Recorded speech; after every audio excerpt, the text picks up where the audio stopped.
Davanti a me c'è il QCM Redmi 9A e oggi vorrei mostrarvi come potete cambiare le autorizzazioni delle app.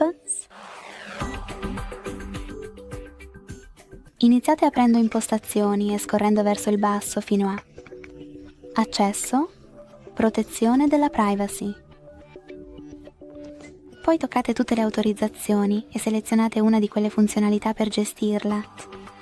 Ora selezionate un'app che desiderate gestire sotto una di quelle sezioni, cliccate su una di quelle opzioni e tornate indietro. Se volete gestire le autorizzazioni per una delle vostre app selezionate, toccate tutte le autorizzazioni in fondo e gestite tutte quelle solo per l'app scelta. Allo stesso modo.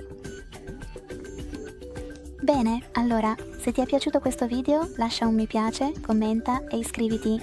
Ciao!